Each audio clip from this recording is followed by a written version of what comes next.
ಬೇಕಾದ್ರೆ ಇದನ್ನ ಇಂಟ್ರೊಡಕ್ಷನ್ ಹೇಳ್ಬಿಟ್ಟು ನಿಲ್ಲಿಸ್ಕೊಳ್ತೀನಿ. ಈ ದ್ವಯ ಚುರುಕು, ತಿರುಮಂತಿರ ಚುರುಕು ಇವೆಲ್ಲಾನು ಹೇಗೆ ಅಂತ ಹೇಳಿದ್ರೆ, ಈ ಪ್ರಬಂಧ ಇದು ದೀರ್ಘವಾಗಿ ತಿರುಮಂತರದ ಬಗ್ಗೆ ರಹಸ್ಯತ್ರಯ ಸಾರದಲ್ಲಿ ದೊಡ್ಡ ಅಷ್ಟಾಕ್ಷರಿ ಇದಕ್ಕೆ ಒಂದು ಅಧಿಕಾರ ಪೂರ್ತಿ ಹೇಳೇ ಇದ್ದಾರೆ. ಆದ್ರೆ ಸಂಕ್ಷಿಪ್ತವಾಗಿ ಹೇಳ್ಬೇಕು ಅಂತ ಹೇಳಿದ್ರೆ ಸಂಕ್ಷಿಪ್ತವಾಗಿ ಹೇಳಕ್ ಆಗೋದಿಲ್ಲ. ತಿರುಮಂತಿರ ಅಂದ್ರೆ ಅಷ್ಟಾಕ್ಷರಿಯ ಮಹಿಮೆಯನ್ನ ಸಂಕ್ಷಿಪ್ತವಾಗಿ ಹೇಳೋಕ್ ಸಾಧ್ಯವೇಪ್ಪ? ಯಾಕಂದ್ರೆ ಅಷ್ಟು ಬೆಲೆ ಬಾಳುವಂತ ಒಂದು ಮಂತ್ರ, ಅಷ್ಟು ಎಲ್ಲರಿಗೂ ಒಳ್ಳೆ ಮಾಡುವಂತ ಮಂತ್ರ. ಅದರ ವೈಶಿಷ್ಟ್ಯತೆಯನ್ನು ಚಿಕ್ಕದಾಗಿ ಹೇಳೋಕ್ಕಾಗಲ್ಲ. ಬಟ್ ಅವ್ರ ಎಕ್ಸ್ಪರ್ಟೈಸ್ ಯಾರ್ದು, ವೇದಾಂತ ದೇಶಿಕರ ಎಕ್ಸ್ಪರ್ಟೈಸ್ ತೋರಿಸ್ಬೇಕು ಅಂತ ಚುರುಕು ಅದನ್ನ ಕೂಡ ಚಿಕ್ಕದಾಗಿ ಮಾಡ್ತಾ ಇರ್ತಾರೆ. ಈ ಪ್ರಬಂಧದಲ್ಲಿ 10 ಪಾಶ ಇದೆ. ಇದು ಮುಖ್ಯವಾಗಿ ಮೂಲ ಮಂತ್ರ ಅಷ್ಟಾಕ್ಷರಿ ಅಥವಾ ಎಟ್ಟೆಳುತ್ತೆ ಅಂತ ನಾವು ಹೇಳ್ತೀವಲ್ಲ, ಅದರ ವೈಶಿಷ್ಟ್ಯತೆಯನ್ನು, ಪ್ರಭಾವಗಳನ್ನು ನಮಗೆ ತೋರಿಸ್ಕೊಡ್ತಾರೆ. ಉಜ್ಜೀವನ ಆಗೋಕೆ ಒಂದು ಮಾರ್ಗ ಇದೆಯಲ್ಲ, ಅದನ್ನ ಸುಲಭವಾದ ಮಾರ್ಗ. ಯಾಕಂದ್ರೆ ನೀವೇನೋ ಕಷ್ಟಪಟ್ಟು ಯಾವ್ಯಾವ್ದೋ ಉಪವಾಸ ಇದ್ಕೊಂಡು ಯಾವ್ಯಾವ್ದೋ ಹೋಮ ಹವನಗಳನ್ನೆಲ್ಲ ಏನೂ ಮಾಡ್ಬೇಕಾಗಿಲ್ಲ. ಸುಲಭವಾಗಿ ಇರೋಂತ 8 ಅಕ್ಷರದ ಮಂತ್ರವನ್ನ ಜಪ ಮಾಡ್ಬಿಟ್ರೆ ಸಾಕು, ಅದು ನಿಮ್ಗೆ ಮೋಕ್ಷಕ್ಕೆ ದಾರಿಯನ್ನ ಸುಲಭವಾಗಿ ಏತದ್ದೇಹ ವಸಾನೆ, ಇವಾಗ್ಲೇ ಏನು ಕಥಿಸ್ಬಿಟ್ರೆ ನಮ್ಮನ್ನ ಕರ್ಕೊಂಡು ಹೋಗ್ಬಿಡಲ್ಲ. ನಮ್ಮ ಪ್ರಾಣ ಹೋದಾಗ ನಮಗೆ ಆ ಮಾರ್ಗವನ್ನ, ಮೋಕ್ಷದ ಮಾರ್ಗವನ್ನ ತೆರೆದುಕೊಡುತ್ತೆ. ಅದು key for highway to paramapada ಅಂತ ಹೇಳ್ಬೋದು ಬೇಕಾದ್ರೆ. ಆ ತರ ಆ ಕೀ ಅದು ಸಿಂಗಲ್ ಕೀ ಸ್ಪಷ್ಟವಾಗಿ ತಿಳಿಸುವಂಥದ್ದು. ಇದು ಸ್ವಾಮಿ ದೇಶಿಕರು ಅವರು ಮಹಾನ್ ಗ್ರಂಥ, ಅದು ರಹಸ್ಯತ್ರಯ ಸಾರದಲ್ಲಿ ವಿವರವಾಗಿ ಬರೆದಿದ್ದಾರೆ. ಚಾಪ್ಟರ್ 27ನಲ್ಲಿ ಬರೀ ಇದ್ದೇನೆ ಅಷ್ಟಾಕ್ಷರಿ ಅಧಿಕಾರದಲ್ಲೇ ಬರೆದಿದ್ದಾರೆ. ತಿರುಮಂತರ ಇದನ್ನೇ ಅಧಿಕಾರನೇ ಅದು ಪೂರ್ತಿ ಅದರಲ್ಲಿ ಬರೆದಿದ್ದಾರೆ. ಅವರ ವಿರೋಧ ಪರಿಹಾರಗಳಲ್ಲಿಯೂ ಕೂಡ ಅಷ್ಟೇನೆ, ಅಲ್ಲೂ ಅಷ್ಟೇನೆ ಈ ರಹಸ್ಯಗಳನ್ನ, ಈ 3 ರಹಸ್ಯಗಳನ್ನ, ಯಾವುದು ಅಷ್ಟಾಕ್ಷರಿ, ದ್ವಯ ಮತ್ತು ಚರ್ಮ ಶ್ಲೋಕಗಳನ್ನ ಅವರ ವಿರೋಧ ಪರಿಹಾರ ಅಂತ ಒಂದು ಗ್ರಂಥ, ಅದರಲ್ಲಿ ಕೂಡ ಇವುಗಳನ್ನೆಲ್ಲ ತಗೊಂಡು ಬರೆದಿದ್ದಾರೆ. ಈ ಚುರುಕು ಅನ್ನೋದೇನು ಅಂದ್ರೆ ಅದನ್ನ ಎಪಿಟಮೈಸ್ ಮಾಡಿ ಹೇಳಿರುವಂತದ್ದು, ಎಲ್ಲವನ್ನು ಕ್ರೋಢೀಕರಿಸಿ ವೇದಗಳ ಸಾರವನ್ನ ಈ ಮಂತ್ರ ಹೇಳುತ್ತೆ. ಈ ಮಂತ್ರದ ಮಹಿಮೆಯನ್ನ ಕ್ರೋಢೀಕರಿಸಿ ಅದನ್ನು ನಮಗೆ ಇವರು ತಿಳಿಸ್ಕೊಡ್ತಾ ಇದ್ದಾರೆ. ತಿರುಮಂತ್ರದ ವೈಭವವನ್ನು ಹೇಳ್ಬೇಕಾದ್ರೆ ಎಲ್ಲಕ್ಕಿಂತ ಉತ್ಕೃಷ್ಟವಾದ, ಸುಲಭವಾದ, ಚಿಕ್ಕದಾದ ಉಪಾಯ, ಚಿಕ್ಕದಾದ ಮಂತ್ರ, ಹೇಳೋಕೆ ಸುಲಭವಾಗಿರುವಂಥದ್ದು, ಬಾಯಿಗೆ ಏನು ಕಷ್ಟವಾಗಿ ಹೊರಳಕ್ಕೆ ಕಷ್ಟಪಡ್ಬೇಕಾಗಿಲ್ಲ, ತುಂಬಾ ಸುಲಭವಾಗಿರುವಂಥದ್ದು, ಎಲ್ಲವನ್ನು ಸಾಧಿಸ್ಕೊಡುವಂಥದ್ದು. ಇಹಲೋಕದಲ್ಲಿ ನಿಮಗೆ ಏನಾದ್ರೂ ಬೇಕಾಗಿದ್ರೆ ಕೂಡ, ಮತ್ತೆ ಪರಲೋಕದಲ್ಲಿ ಏನಾದ್ರೂ ಬೇಕಾಗಿದ್ರು ಕೊಡುತ್ತೆ. ಆದ್ರೆ ಒಂದು ತಿಳ್ಕೊಳ್ಳಿ, ಯಾವಾಗ್ಲೂ ಅಷ್ಟೇನೆ ನಂಬಿಕೆ ಇರ್ಬೇಕು, ಭಕ್ತಿಯಿಂದ ಅದನ್ನ ಪಠಿಸ್ಬೇಕು. ಈ ಮಂತ್ರದಿಂದ ಆಗ್ಬಿಡತ್ತೆ ಅಂತ ಅನ್ಕೊಂಡಾಗ ನಾವು ಹೇಳ್ದಾರೆ ಒಂದ್ 8 ಸತಿ ಏನೂ ಆಗ್ಲಿಲ್ಲ ಅಂತ. ಹಾಗಲ್ಲ, ಆ ಮಂತ್ರದ ಎಸೆನ್ಸ್ ನಿಮಗೆ. ಅದಕ್ಕೆ ತಿರುಮಂತ್ರ ಚುರುಕು ಯಾಕೆ ಹೇಳಿದ್ರು ಅಂದ್ರೆ, ಮಂತ್ರದ ಎಸೆನ್ಸ್ ತಿಳ್ಕೊಳ್ಬೇಕು. ಏನ್ ಎಸೆನ್ಸ್ ಅಂತ ಹೇಳಿದ್ರೆ, ಶ್ರೀಮನ್ನಾರಾಯಣನೇ ಸರ್ವಸ್ವ, ನಾವೆಲ್ಲ ಇರೋದೇ ಅವನಿಗೆ ಕೈಂಕರ್ಯ ಮಾಡೋದಿಕ್ಕೋಸ್ಕರ ಅನ್ನೋ ವಿಷಯವನ್ನ ತಿಳಿಸ್ಕೊಡುವಂತ ಮಂತ್ರ ಅದು. ಆ ಮಂತ್ರದ ತಿರುಳನ್ನ ತಿಳ್ಕೊಂಡು ಅದಕ್ಕೆ ಭಕ್ತಿಯಿಂದ ಯಾರದನ್ನ ಪಠಿಸ್ತಾರೋ ಖಂಡಿತವಾಗ್ಲೂ ಅವ್ರಿಗೆ ಉಜ್ಜೀವನ ಆಗೋಕ್ಕೂ ಸರಿ, ಇಹಲೋಕದಲ್ಲಿ ಇರೋಕ್ಕೂ ಸರಿ, ಎರಡಕ್ಕೂ ತುಂಬಾ ಬೇಕಾಗಿರುವಂತ ಒಂದು ಸುಲಭವಾದ ಮಾರ್ಗವನ್ನ, ಚೆನ್ನಾಗಿರುವಂತ ಒಂದು ಇದನ್ನ ಏರ್ಪಡಿಸ್ಬಿಡುತ್ತೆ ನಮ್ಗೆ. ಈ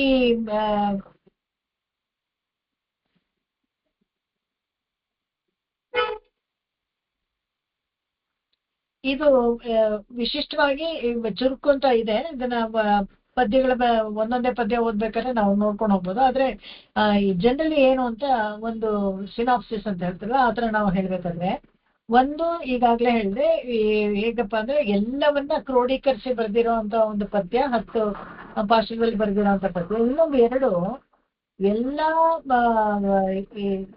ಎಲ್ಲಾ ಜಾತಿಯವರು ಹೇಳ್ಬೋದು. ನೋಡಿ, ಏನು ತಿರುಮಂತ್ರದ ಒಂದು ವೈಶಿಷ್ಟ್ಯ ಏನಪ್ಪಾ ಅಂತ ಹೇಳಿದ್ರೆ, ಎಲ್ಲಾ ಜಾತಿಯವರು ಹೇಳ್ಬೋದು. ಇವಾಗ ಈ ಗಾಯತ್ರಿ ಮಂತ್ರ ಅಂತ ಬಂದಾಗ ಬರೀ ಗಂಡಸರು ಮಾತ್ರ ಹೇಳ್ಬೇಕು, ಅದ್ರಲ್ಲೂ ತ್ರೈವರ್ಣಿಕರು ಮಾತ್ರನೇ ಹೇಳ್ಬೇಕು, ಉಪದೇಶ ಇಲ್ಲದೆ ಹೇಳೋಕ್ಕಾಗಲ್ಲ. ಯಾವ ಮಂತ್ರನೋ ಆದ್ರೂ ಉಪದೇಶ ಇರ್ಬೇಕು, ಅದು ಬೇರೆ ವಿಷಯ. ಆದ್ರೆ ಈ ಗಾಯತ್ರಿ ಮಂತ್ರಕ್ಕೆ ಈ ರಿಸ್ಟ್ರಿಕ್ಷನ್ಸ್ ಎಲ್ಲ ಇದೆ. ಆದ್ರೆ ಈ ಮಂತ್ರ ಇದು ಅಷ್ಟಾಕ್ಷರಿಗೆ ಆತರ ಯಾವುದು ಒಂದು ನಿರ್ಬಂಧ ಇಲ್ಲ. ಯಾರು ಬೇಕಾದ್ರೂ, ಯಾವ ವರ್ಣಾಶ್ರಮ ಧರ್ಮದವ್ರು ಬೇಕಾದ್ರೂ ಕೂಡ ಇದನ್ನ ಕಲ್ತ್ಕೊಳ್ಬಹುದು. ಗೃಹಸ್ಥರೇ ಆಗ್ಲಿ ಅವರು ಕಲ್ತ್ಕೋಬಹುದು, ನೈಷ್ಠಿಕ ಬ್ರಹ್ಮಚಾರಿಗಳಾದ್ರೂ ಅವರು ಕಲ್ತ್ಕೋಬಹುದು, ಬ್ರಹ್ಮಚಾರಿಗಳಿಗೂ ಎಲ್ಲಾರು ಕಲ್ತ್ಕೋಬಹುದು. ಯಾವ ಆಶ್ರಮದಲ್ಲಿ ಇದ್ರು ಕೂಡ, ಯಾವ ವರ್ಣಾಶ್ರಮದಲ್ಲಿ ಇದ್ರು ಕೂಡ ಅವರೆಲ್ಲಾನು ಕಲ್ತ್ಕೊಳ್ಬಹುದು. ಇದು ತುಂಬಾ ಮುಖ್ಯವಾದ ಎರಡನೇದು. ಆಮೇಲೆ ಈ ಮಂತ್ರ ಸಿದ್ಧಿಗೆ ಇದ್ರ ಜೊತೆಗೆ ಇನ್ನೊಂದು ಮಂತ್ರ ಏನೂ ಬೇಕಾಗಿಲ್ಲ. ಇವಾಗ ಭಕ್ತಿ ಯೋಗ ನಾವು ಮಾಡ್ತಾ ಇದೀವಿ, ಭಕ್ತಿ ಯೋಗ ನಮಗೆ ಸಿದ್ಧಿಸ್ಬೇಕಾದ್ರೆ ಅದಕ್ಕೆ ಪ್ರಪತಿ ಮಾಡ್ಕೋಬೇಕು ಮೊದಲು. ಅಯ್ಯೋ ನಮ್ಮ ಭಕ್ತಿ ಯೋಗ ಕೆಟ್ಟೋಗದೆ ಇರ್ಲಿಪ್ಪ, ಚೆನ್ನಾಗಿ ಅನುಸೃತವಾಗಿ ನಡಲಿ ಅಂತ. ಇವಾಗ ಯಾವಾಗ್ಲೂ ಒಂದು ತಿರುಪಾವೆ ಉಪನ್ಯಾಸ, ಇನ್ನೊಂದು ಯಾವ್ದೋ ಉಪನ್ಯಾಸ ದೀರ್ಘಕಾಲ ಒಂದು ಶುರು ಮಾಡ್ತೀವಿ ಅಂತ ಹೇಳಿದ್ರೆ ಮೊದಲಿಗೆ ಭಗವಂತನನ್ನ ಬೇಡ್ಕೊಳ್ಬೇಕು. ಸ್ವಲ್ಪ ಏನು ತಡೆ ಇದೆ, ಒಂದು ಚೂರು ಮಧ್ಯದಲ್ಲಿ ನಿಂತು ಹೋಗದೆ, ಏನೋ ಅಶೌಚಗಳು ಬರ್ಬೋದು, ಇನ್ನೊಂದಾಗ್ಬೋದು, ಇನ್ಯಾವುದೋ. ಇವಾಗ ಕೋವಿಡ್ ಸಡನ್ ಆಗಿ ಡಿಕ್ಲೇರ್ ಆಗ್ಬಿಟ್ರೆ ಓವರ್ ನೈಟ್ ಯಾರು ಯಾವ್ದಕ್ಕೂ ಎಲ್ಲೂ ಹೋಗೋಂಗಿಲ್ಲ, ಯಾವ ದೇವಸ್ಥಾನಕ್ಕೂ ಹೋಗೋಂಗಿಲ್ಲ ಅಂತ ಆತರ ಎಲ್ಲ ಒಂದು ಸ್ಟ್ರಿಕ್ಟ್ ಆಗಿ ರೂಲ್ಸ್ ಬಂದ್ಬಿಟ್ರೆ ಏನ್ ಮಾಡ್ತೀರಾ? ಅವಾಗ ಹೋಗ್ದೇಕ್ಕೆ ಒಂದು ನಿರ್ಬಂಧ ಇರುತ್ತೆ. ಆತರ ಏನೂ ಆಗದೆ ಇರ್ಲಿ ಅಂತ ನಾವು ಬೇಡ್ಕೊಳ್ತೀವೋ ಅಲ್ವಾ, ಆತರ ಈ ಮಂತ್ರ ಸಿದ್ಧಿಗೆ ಇನ್ನೊಂದು ಮಂತ್ರ ಏನ್ ಬೇಕಾಗಿಲ್ಲ. ಈ ಮಂತ್ರನೇ ಸಾಕು. ಯಾಕಂದ್ರೆ ವ್ಯಾಪಕವಾದ ಮಂತ್ರ, ಮತ್ತೆ ಅದರಲ್ಲಿ ಸಾಧಿಸ್ಕೊಳ್ಳೋದಕ್ಕೆ ತುಂಬಾ ಸುಲಭವಾದ ಮಂತ್ರ ಅಂತ. ಈ ಮಂತ್ರದ ಸಿದ್ಧಿಗೆ ಬೇರೆ ಯಾವುದು ಮಂತ್ರ ಬೇಕಾಗಿಲ್ಲ, ವ್ಯಾಪಕವಾದ ಮಂತ್ರ. ಇದರಲ್ಲಿ ಕುರ್ತಿರೋಂತ ವಿಷ್ಣು ತತ್ವನೂ ವ್ಯಾಪಕ, ಮಂತ್ರನೂ ವ್ಯಾಪಕವಾದ ಮಂತ್ರ. ಈ ಮಂತ್ರ ಸಕಲ ಚೇತನ ಅಚೇತನವರಿಗೂ ಪ್ರಕಾಶಪಡಿಸುತ್ತದೆ. ಈ ಮಂತ್ರ ಚೇತನಗಳನ್ನ ಅಚೇತನಗಳನ್ನ ಪ್ರಕಾಶಪಡಿಸುತ್ತೆ. ಇರುವಂತ ವಿಷಯ ನಮಗೆ ತಿಳಿಸ್ಕೊಡೋ ಅಂತದ್ದು. ಆಮೇಲೆ ಅನೇಕ ಋಷಿಗಳು, ಆಳ್ವಾರುಗಳು ಮತ್ತೆ ಇತರ ಇದರ ಮಹಾತ್ಮೆಯನ್ನ ಕೊಂಡಾಡಿದ್ದಾರೆ. ಈ ಅಷ್ಟಾಕ್ಷರಿ ಮಹಾತ್ಮೆಯನ್ನ ಅನೇಕ ಋಷಿಗಳು ಅವರೆಲ್ಲ ಮಾಡ್ತಾ ಇದ್ರು, ಅವರೆಲ್ಲಾನು ಅದರ ಮಹಿಮೆಯನ್ನ ಕೊಂಡಾಡಿದ್ದಾರೆ.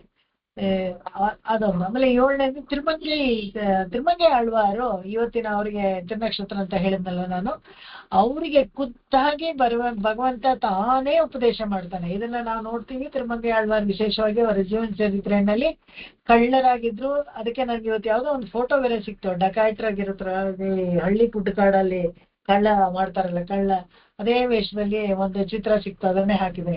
ಆತರ ಕಳ್ತನ ಮಾಡ್ತಾ ಇದ್ದವರು ಅವ್ರಿಗೆ ಕೂದವಲ್ಲಿಯನ್ನು ಒಂದು ಹೆಂಗಸಿಗೆ ಮದುವೆ ಮಾಡ್ಕೊಳ್ಬೇಕು ಅಂತ ತುಂಬಾ ಆಸೆ ಪಡ್ತಾರೆ. ಆದ್ರೆ ಅವರು ಒಂದು ದಿವಸಕ್ಕೆ 1000 ಜನಕ್ಕೆ ತದಿಯಾರಾಧನೆ ಮಾಡ್ಬೇಕು ಶ್ರೀ ವೈಷ್ಣವರಿಗೆ, ಮತ್ತೆ ನೀನು ಶ್ರೀ ವೈಷ್ಣವ ಆಗ್ಬೇಕು, ಕ್ಷಮಾಶ್ರಯಣ ಮಾಡ್ಕೊಂಡು ಬರ್ಬೇಕು ಅಂತ ಒತ್ತಾಯ ಪಡಿಸ್ತಾಳೆ. ಆಗಿದ್ರೆ ಮಾತ್ರ ಒಂದು ನಿರ್ಬಂಧ ಹಾಕ್ತಾಳೆ.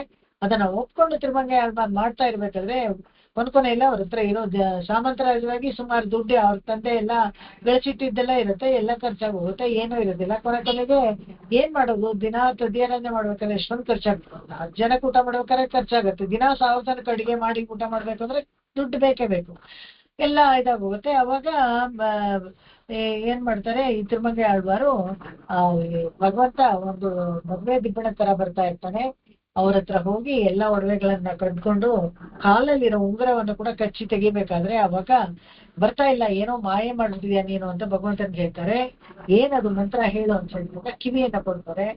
ಭಗವಂತ ಅವನೊಬ್ಬ ಮಾಯೆ, ಅವನು ಏನ್ ಮಾಡ್ತಾನೆ, ಇವ್ರ ಕಿವಿನಲ್ಲಿ ಓಂ ನಮೋ ನಾರಾಯಣಾಯ ಅಂತ ಹೇಳಿ ಅಷ್ಟಾಕ್ಷರಿನ ಉಪದೇಶ ಮಾಡ್ತಾರೆ. ಎಂಥ ಒಂದು ಸೌಭಾಗ್ಯ ನೋಡಿ ತಿರುಮಂಗೆ ಆಳ್ವಾರ್ಗೆ. ಖುದ್ದಾಗಿ ಭಗವಂತನೇ ಬಂದು ಉಪದೇಶ ಮಾಡಿದ ಕಿವಿನಲ್ಲಿ ಅವ್ರಿಗೆ. ಅದೊಂದು ವಿಶೇಷವಾದ ಒಂದು ಸಂಗತಿ. ಅದು ಇವತ್ತು ಕೋಯಿನ್ಸೈಡ್ ಆಗಿರೋ ತಿರುಮಂಗೆ ಆಳ್ವಾರ್ ತಿರುನಕ್ಷತ್ರ ಇನ್ನೂ ವಿಶೇಷ ಒಂದು. ಅದಾದ್ಮೇಲೆ ಶ್ರೀಮನ್ ನಾರಾಯಣನೇ ಸರ್ವ ರಕ್ಷಕ. ಈ ಮಂತ್ರ ನಮ್ಗೆ ಮುಖ್ಯವಾಗಿ ಹೇಳೋವಂಥದ್ದು ಏನಪ್ಪ ವಿಷಯ ಅಂದ್ರೆ, ಎಲ್ಲರಿಗೂ ರಕ್ಷಕ ಅವನೇನೆ. ಶ್ರೀಮನ್ ನಾರಾಯಣನೇ ಎಲ್ಲರಿಗೂ ರಕ್ಷಕ ಸ್ಥಾನದಲ್ಲಿ ಇರ್ತಾನೆ ಅಂತ. ಲಕ್ಷ್ಮಿಯನ್ನು ಸ್ವಲ್ಪ ಕಾಲವೂ ಅಗಲಿರೋದಿಲ್ಲ, ತಿನೆಯೂ ಬಿಡಾದಾರ ಅಂತ ಹೇಳ್ತಾರಲ್ಲ, ಆ ತರ ಒಂದ್ ಸತ್ಯನೂ ಒಂದು ಕ್ಷಣನೂ ಕೂಡ ಲಕ್ಷ್ಮಿಯನ್ನ ಅಗಲಿರೋದಿಲ್ಲ. ಅವನು ವಿಭು ಅಂದ್ರೆ ಎಲ್ಲ ಕಡೆ ಇರೋನು, ವ್ಯಾಪಕ ತತ್ವ ಅವನು. ಅದನ್ನ ಹೇಳ್ತಾರೆ. ಈಗೆಲ್ಲ ಜಂತುಗಳು ಅನುಗ್ರಹಿಸಿ ಉಜ್ಜೀವಿಸಲು ಅವಕಾಶ ಮಾಡಿಕೊಡ್ತಾನೆ ಅವನು. ಹೇಗೆ ಅಂದ್ರೆ ವಿಭು, ಮತ್ತೆ ಎಲ್ಲಾ ಜಂತುಗಳು ಯಾರೇ ಆಗ್ಲಿ ಅವ್ರ ಉಜ್ಜೀವನಕ್ಕೆ ಒಂದು ಅವಕಾಶ ಕೊಡ್ತಾನೆ. ನಾವು ನೋಡಿದ್ವಿ, ವಾಲಿನ ಕೊಲ್ಬೇಕಾದ್ರೆ ಅವನೇನ್ ಮಾಡ್ತಾನೆ, ಒಂದ್ ದಿವಸ ಕಳಿಸ್ಬಿಡ್ತಾನೆ. ಯಾಕಂದ್ರೆ ಸುಗ್ರೀವ ಇವನಿಗೆ ಲಕ್ಷ್ಮಣನಿಗೆ ಅವಮಾನ ಮಾಡಿರ್ತಾನೆ. ಅವಮಾನ ಅಂದ್ರೆ ಇವನಿಗೇನು ಆಸನ ಕೊಡೋದು, ಅವ್ರ ಅಣ್ಣನ್ ಕೊಟ್ರೆ ಸಾಕು, ಇವನಿಂದ ನಮ್ಗೆ ಏನಾಗ್ಬೇಕಾಗಿಲ್ಲ ಅನ್ನೋ ತರ ಒಂದು ಮನ್ಸಲ್ಲಿ ಒಂದು ಭಾವನೆ. ಭಗವಂತನೇ ಎಲ್ಲಾರ ಮನ್ಸಲ್ಲೂ ಒಳಗಡೆ ಅಂತರ್ಯಾಮಿಯಾಗಿ ಕೂತಿರ್ಬೇಕಾದ್ರೆ ಇವನ್ ಮನ್ಸಲ್ಲಿ ಏನ್ ಅನ್ಕೊಳ್ತಾನೆ ಅಂತ ಭಗವಂತನ ಗೊತ್ತಿಲ್ವಾ?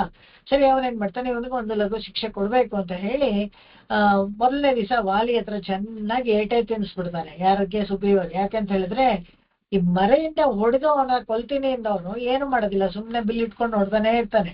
ಕೊನೆಗೆ ಇನ್ನೇನೋ ಬಿದ್ನೋ ಕೆಟ್ನೋ ಸದ್ಯ ಬದುಕಿದ್ಯಾ ಬಡ್ಜೀವ ಅಂತ ಉಳಿಸ್ಕೊಂಡು ಸುಗ್ರೀವ ಓಡ್ ಬಂದು ಹೇಳ್ತಾನೆ, ಏನು ಇವತ್ತು ರಾಮ ಹಿಂಗ್ ಮಾಡ್ಬಿಟ್ಟೆ, ನನಗೆ ಇನ್ನೇನು ಹಾಗೆ ಹೋಗ್ಬಿಡ್ತಾ ಇತ್ತು, ನನ್ ಪ್ರಾಣನೇ ಹೋಗ್ಬಿಡ್ತಾ ಇತ್ತು, ಹೀಗ ಮಾಡ್ತೀನಿ ಕಾಪಾಡ್ತೀನಿ ಅಂದ್ಬಿಟ್ಟು ಹೀಗ ಮಾಡೋದು ಅಂತ ಹೇಳ್ತಾರೆ. ಇಲ್ಲ ಇಲ್ಲ, ನೀವಿಬ್ರು ಒಂದೇ ತರ ಇದ್ದೀರಲ್ಲ, ಐಡೆಂಟಿಕಲ್ ಟ್ವಿನ್ಸ್, ನನಗೆ ಸ್ವಲ್ಪ ಕನ್ಫ್ಯೂಸ್ ಆಯ್ತು, ಅಕಸ್ಮಾತ್ ಅವನಿಗೆ ಹೊಡೆಯೋ ಬಾಣ ನಿನಗ್ ಹೊಡ್ಬಿಟ್ರೆ ತೊಂದರೆ ಆಗ್ಬಿಡುತ್ತೆ ಅಂತ ಅನ್ನೋಕ್ಕೋಸ್ಕರ ನಾ ಹೊಡಿಲಿಲ್ಲ. ನಾಳೆ ಒಂದು ಗುರುತು ಹಾಕೋ ನೀನು ಅಂತ ಹೇಳ್ಬಿಟ್ಟು ಲಕ್ಷ್ಮಣನ್ ಕರೆದು ಒಂದ್ ಮಾಲೆ ಹಾಕ್ಬಿಟ್ಟು ಇವನಿಗೊಂದ್ ಮಾಲೆ ಹಾಕು ಅಂತ. ಮಾಲೆ ಹಾಕಿದಾಗ ನಮಸ್ಕಾರ ಮಾಡ್ಬೇಕಾಗತ್ತೆ.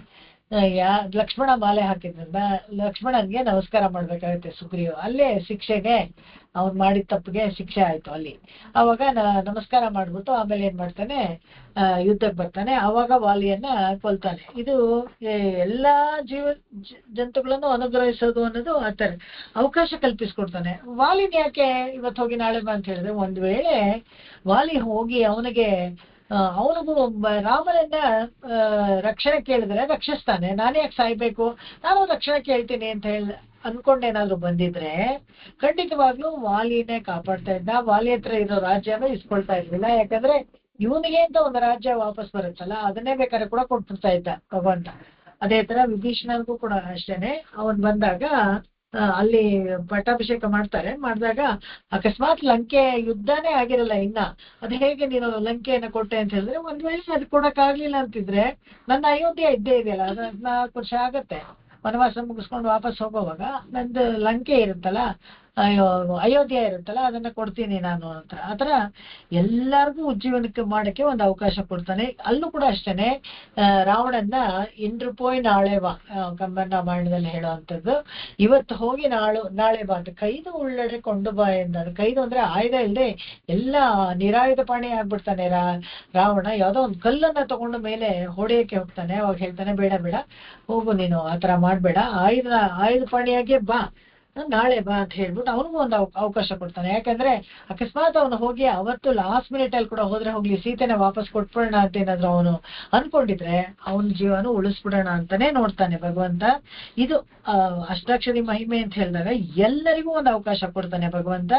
ಇವ್ರು ಮೇಲು, ಇವ್ರು ಕೀಳು, ಇವ್ರು ಓದ್ದವ್ರು, ಇವ್ರು ಓದ್ದೇ ಇರೋರು, ಮೇಲ್ಜಾತಿಯವರು, ಕೀಳ್ಜಾತಿಯವರು, ಇವ್ರು ಸಾಹುಕಾರ, ಇವನು ಬಡವ, ಇವನು ಗಂಡು, ಇವನು ಹೆಣ್ಣು, ಏನೋ ವ್ಯತ್ಯಾಸ ಇಲ್ಲದೆ ಎಲ್ಲರಿಗೂ ಏಕ ರೀತಿಯಾಗಿ ಅನುಗ್ರಹ ಮಾಡುವಂತ ಒಂದು ಮಂತ್ರ ಇದು. ಅವನು ಅಪ್ರತಿಮ ಸುಂದರನು, ಹಾಗೂ ಅವನ ಗುಣಗಳನ್ನ ಅನೇಕವಾಗಿ ಕಲ್ಯಾಣ ಗುಣಗಣಗಳನ್ನ ಇದೆ ಭಗವಂತನಿಗೆ. ಈ ಮಂತ್ರಕ್ಕೆ ಸಂಬಂಧಪಟ್ಟಕ್ಕೆ ಯಾರಪ್ಪ ಈ ಮಂತ್ರದ ಸೆಂಟರ್ ಅಂದ್ರೆ ಅವನ ಹೀರೋ ಅಂತ ಹೇಳಿದ್ರೆ, ಆ ಮನುಷ್ಯ ಇದೆ ಪ್ರೊಟಗನಿಸ್ಟ್ ಅಂತ ಹೇಳ್ತೀವಲ್ಲ, ಒಂದು ಕತೆ ಬರೆದ್ರೆ ಅವನ ಹೀರೋ. ಆ ಪ್ರೊಟಗನಿಸ್ಟ್ ಯಾರಪ್ಪ ಅಂತ ಹೇಳಿದ್ರೆ ಇವನೇನೆ, ಯಾರು? ಭಗವಂತ. ಅದ್ರಲ್ಲಿ ಅವನ ಅಪ್ರತಿಮ ಸುಂದರ ಬೇರೆ, ನೋಡಿದ್ರೆ ನೋಡ್ತಾನೆ ಇರ್ಬೇಕು ಅನ್ನೋ ತರ. ಹಾಗೇನೆ ಅವನ ಗುಣಗಳು ಅಷ್ಟೇನೆ, ಕೇಳಿದ್ರೆ ಕೇಳ್ತಾನೆ ಇರ್ಬೇಕು ಅಂತ ಹೇಳ್ಸುತ್ತೆ. ಆಮೇಲೆ ಅದನ್ನ ಅನುಭವಿಸ್ಬೇಕು ಆ ಕಲ್ಯಾಣ ಗುಣಗಳನ್ನ. ಈ ತರ ಚೇತನಗಳೆಲ್ಲ ಸೃಷ್ಟಿಕರ್ತನೇ ಭಗವಂತ. ಈ ಭಗವಂತನೇ ಎಲ್ಲ ಚೇತನಗಳಿಗೂ ಸೃಷ್ಟಿಕರ್ತ. ಅವನೇ ಉಪಾಯ, ಅವನೇ ಉಪೇಯನಾಗಿ ಎಲ್ಲರನ್ನೂ ಉಜ್ಜೀವನ ಹೊಂದಲು ಒಂದು ಅವಕಾಶ ಮಾಡ್ಕೊಳ್ತಾನೆ. ನಾವು ನೋಡಿದ್ವಿ, ಪ್ರಾಣಿಗಳಿಗೂ ಕೂಡ ಉಜ್ಜೀವನ ಅದಕ್ಕೆ ಅವಕಾಶ ಕೊಡ್ತಾನೆ.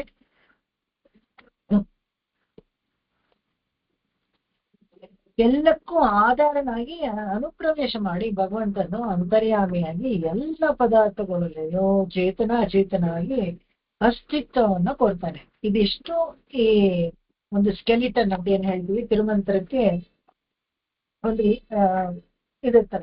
ಇದು ಭಗವಂತನ ವಿಚಾರ ಆದ್ರೆ, ಜೀವಾತ್ಮಕ್ಕೂ ಒಂದು ಡೆಫಿನೇಷನ್ಸ್. ಇದೆರಡು ತಿಳ್ಕೊಂಡ್ಬಿಟ್ರೆ ಆಮೇಲೆ ಅಷ್ಟಾಕ್ಷರಿ ಸುಲಭ ಆಗುತ್ತೆ. ಈ ಜೀವಾತ್ಮನ ಬಗ್ಗೆ ಒಂದಿಷ್ಟು ಇಂಟ್ರೊಡಕ್ಷನ್ ಹೀಗೆ ನೋಡಿ, ಚುರುಕು ಅಂತ ಹೇಳಿದ್ರು ಚುರುಕಾಗಿ ಏನಾಗಲ್ಲ, 1-2-3 ಕ್ಲಾಸ್ ಆಗತ್ತೆ. ಇದನ್ನು ಒಟ್ಟಿನಲ್ಲಿ ಸಂಕ್ಷಿಪ್ತವಾಗಿ ಇದನ್ನು ತಿಳ್ಕೊಬಹುದು. ಇದು ಯಾರೆಲ್ಲ ಅಳವಡಿಸ್ಕೋಬಹುದು, ಯಾರೆಲ್ಲ ಹೇಳ್ಬೋದು ಅಂದ್ರೆ ಜೀವಾತ್ಮಗಳು, ಚೇತನರೆಲ್ಲಾನು ಈ ಮಂತ್ರವನ್ನ ಹೇಳಿ ಉದ್ಧಾರ ಆಗ್ಬೋದು. ಈ ಚೇತನರು ಯಾರು ಅಂತ ಹೇಳಿದ್ರೆ ಚೇತನ, ಇವು ಅಷ್ಟಾಕ್ಷರಿ ಅಂತ ಹೇಳಿದಾಗ ಒಂದು ಕಲ್ಲು, ಒಂದು ಮಳೆನೋ ಅಥವಾ ಅದು ಹೇಳಕ್ಕಾಗಲ್ಲ, ಚೇತನರು ಮಾತ್ರನೇ ಹೇಳಕ್ಕಾಗೋದು. ಆ ಚೇತನರು ಜೀವಾತ್ಮರು ಜ್ಞಾನ ಸ್ವರೂಪ. ಆ ಜ್ಞಾನ ಸ್ವರೂಪ, ಜ್ಞಾನವೇ ಅವನ ಗುಣ ಆಕ್ಚುಲಿ ಹಾಗೆ ನೋಡಿದ್ರೆ. ಅದರಲ್ಲಿ ಕೆಲವು ತಾರತಮ್ಯ ಯಾಕಾಗತ್ತೆ ಅಂತ ಹೇಳಿದ್ರೆ, ಪ್ರಕೃತಿ ಮಂಡಲದಲ್ಲಿ ಬಂದು ಹಿಂದಿನ ನಮ್ಮ ಪಾಪಕ್ಕೆ ಅನುಗುಣವಾಗಿ ನಮಗೆ ಅದು ಮಂಗಿ ಹೋಗ್ಬಿಡುತ್ತೆ ಅಷ್ಟೇ ವಿನಃ ಪ್ರತಿಯೊಬ್ರು ಸೇಮ್ ಇದ್ರಲ್ಲಿ. ಯಾರು ಫಸ್ಟ್ ರ್ಯಾಂಕ್ ಸೆಕೆಂಡ್ ರ್ಯಾಂಕ್ ಅಂತೆಲ್ಲ ಏನೂ ಇಲ್ಲ. ಮುಕ್ತರು ನಿತ್ಯರು ಎಲ್ಲ ಹೋದಾಗ ಸೇಮ್ ಲೆವೆಲ್ ಜ್ಞಾನ ಸ್ವರೂಪ, ಅಷ್ಟೇ ಪ್ರಕಾಶಮಯವಾಗಿರ್ತೀವಿ ನಾವೆಲ್ಲಾನು. ಇವಾಗ ಬೇಕಾದ್ರೆ ಒಬ್ರು ಚುರುಕಾಗಿ ಚೆನ್ನಾಗಿ ಬೇಗ ಕಲ್ತ್ಕೋಬಹುದು, ಚೆನ್ನಾಗಿ ಹೇಳ್ಬೋದು, ಕೆಲವ್ರಿಗೆ ಹೇಳಕ್ಕಾಗದೆ ಇರ್ಬೋದು. ಆ ವ್ಯತ್ಯಾಸಗಳೆಲ್ಲ ಇವಾಗ ಬೇಕಾದ್ರೆ ಇದ್ದಿರ್ಬೋದು. ಆದ್ರೆ ಆ ಮುಕ್ತ ದಶೆಯಲ್ಲಿ ಏನೂ ಇಲ್ಲ. ಜೀವಾತ್ಮರೆಲ್ಲ ಜ್ಞಾನ ಸ್ವರೂಪನೇ, ಎಲ್ಲರೂ ಪ್ರಕಾಶಮಾನವಾಗಿ ಇರ್ತಾರೆ. ಜ್ಞಾನವೇ ಅವನ ಗುಣ ಅಷ್ಟೇ. ಶರೀರ ಎಲ್ಲ ಬರೀ ಪಂಚಭೂತದಿಂದ ಆಗಿದ್ದು. ಇದಕ್ಕೂ ಅದು ಸ್ವರೂಪ ಅಲ್ಲ, ಅದು ಜೀವಾತ್ಮದ ಸ್ವರೂಪ ಅಲ್ಲ, ಅದು ಹೊರಟೋಗುತ್ತೆ. ಇವಾಗ ಮನುಷ್ಯ ಶರೀರ ಇರ್ಬೋದು, ಇನ್ನೊಂದ್ಸತಿ ಪ್ರಾಣಿಗಳ ಶರೀರ ಇರ್ಬೋದು, ಆಮೇಲೆ ಇರುವೆ ಶರೀರ, ಏನೋ ಬೇರೆ ಶರೀರ ಇರ್ಬೋದು. ಆದ್ರೆ ಅಂತರ್ಯಾಮಿಯಾಗಿರುವಂತ ಜೀವಾತ್ಮಕ್ಕೆ ಅದು ಯಾವಾಗ್ಲೂ ಜ್ಞಾನನೇ ಗುಣ. ಅದಕ್ಕೆ ಅದು ಅಣುಗಾತ್ರವಾಗಿರತ್ತಂತೆ. ಈಶ್ವರ ಹಾಗೂ ಅಚೇತನಗಳಿಗೆ ಬೇರೆ ಬೇರೆಯಾಗಿದ್ದಾನೆ ಅಂತ ಹೇಳಿದಾಗ, ಅಚೇತನಗಳಿಗಿಂತ ಬೇರೆಯಾಗಿದ್ದಾನೆ. ಈ ಭಗವಂತನಿಗಿಂತ ಅಚೇತನಿಗಿಂತ ಈ ಜೀವಾತ್ಮ ಸಪ್ರೇಟ್ ಆಗಿದ್ದಾನೆ. ಅಚೇತನ ವಸ್ತು ಅಂದ್ರೆ ಎಲ್ಲಿಟ್ರೆ ಅಲ್ಲೇ ಇರುತ್ತೆ, ಆ ತರ ಇಲ್ಲದೆ ಭಗವಂತ ಎಲ್ಲಾ ಕಡೆ ವಿಭವವಾಗಿದಲ್ಲ, ಆ ತರನೂ ಇಲ್ಲದೆ ಇವನು ಜೀವಾತ್ಮ ಬೇರೆಯಾಗಿದ್ದಾನೆ. Is different. ದಿವ್ಯ ದಂಪತಿಗಳಿಗೆ ಯಾವಾಗ್ಲೂ ಶೇಷನಾಗಿದೆ. ದಿವ್ಯ ದಂಪತಿಗಳಿಗೆ ಕೈಂಕರ್ಯ ಮಾಡುವಂತ ಒಂದು ಶೇಷ ವೃತ್ತಿಯನ್ನ ಮಾಡುವಂತ ಒಂದು ಜಾಗದಲ್ಲಿ ಇದೆ.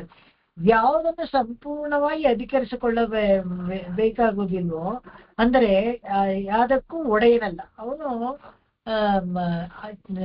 ಚೇತನನಾಗಿರ್ತಾನಲ್ಲ ಇವನು ಯಾವ್ದಕ್ಕೂ ಒಡೆಯನಲ್ಲ. ಇವತ್ತು ನಾನು ಇಲ್ಲಿದ್ದೀನಿ, ಈ ಮನೆ ನಂದು. ಇವತ್ತು ಈ ಜನ್ಮ ಹೋಗಿ ಇನ್ನೊಂದ್ ಜನ್ಮ ಬಂದ್ರೆ ಇನ್ನೆಲ್ಲೋ ಇರ್ತೀನಿ, ಕಾಡಲ್ಲೋ ಇನ್ನೆಲ್ಲೋ, ಅವಾಗ ಅದ್ ನಂದು. ಅದಕ್ಕೆ ಪರ್ಮನೆಂಟ್ ಆಗಿ ಒಡೆತನ ಅಂತ ನನ್ಗೆ ಯಾವುದೂ ಇರೋದಿಲ್ಲ. ಅಂದ್ರೆ ಜೀವಾತ್ಮಕ್ಕೆ ಯಾವುದೂ ಇರೋದಿಲ್ಲ. ಅದನ್ನ ಹೇಳ್ತಾರೆ ನೋಡಿ. ಇದು ಎಷ್ಟು ವಿಸ್ತಾರವಾಗಿ ಜೀವಾತ್ಮನ ಬಗ್ಗೆ ಹೇಳ್ಬೇಕಾದ್ರೆ ನಮ್ಗೆ ವೈರಾಗ್ಯ ಬಂದ್ಬಿಡ್ಬೇಕು. ಅಷ್ಟ್ ಚೆನ್ನಾಗಿದೆ, ಚುರುಕು ಅಂತ ಹೆಸರಿಗೆ ಅದು. ಆಮೇಲೆ ಯಾವಾಗ್ಲೂ ಈಶ್ವರನ ಹತೋಟಿಯಲ್ಲೇ ಇರ್ತಾನೆ. ಅಂದ್ರೆ ಭಗವಂತನೇ ಯಾವಾಗ್ಲೂ ರಕ್ಷಕ ಸ್ಥಾನದಲ್ಲಿ, ನಾವು ಯಾವಾಗ್ಲೂ ಸಬ್ಸರ್ವಿಯಂಟ್, ಯಾವಾಗ್ಲೂ ಅವನ ಕಡಿಮೆ. ನಾವು ಅಡಿಮೆಯಾಗಿ ಇರ್ತೀವಿ. ನಾವು ಸ್ವತಂತ್ರನಲ್ಲ, ನಮಗೆ ಸ್ವಾತಂತ್ರ್ಯ ಇಲ್ಲ ಅಂತ. ಜೀವನು ಮುಕ್ತನಾದಾಗ ಈಶ್ವರನ ಕೈಂಕರ್ಯನ ಸತತವಾಗಿ ಅನಸ್ಯೂತವಾಗಿ ಮಾಡ್ಬೋದು. ದಿವ್ಯ ದಂಪತಿಗಳಿಗೆ ಸಂತೋಷವಾಗಿರೋ ಅಂತ. ಇದಿಷ್ಟು ಈ ತಿರುಮಂತ್ರ ಚುರುಕಿಗೆ ಇಂಟ್ರಡಕ್ಷನ್. ನೆಕ್ಸ್ಟ್ ನೋಡೋಣ, ಪಾರ್ಶ್ವಗಳನ್ನ ಓದ್ಬೇಕಾದ್ರೆ ಬಾಕಿ ಅರ್ಥಗಳನ್ನ. ಕ್ಷಮೆ ಇರ್ಲಿ, ಸ್ವಲ್ಪ ಟೈಮು ವ್ಯತ್ಯಾಸ ಆಯ್ತು, ಸ್ವಲ್ಪ ಜಾಸ್ತಿ ಟೈಮು ತಗೊಂಡೆ.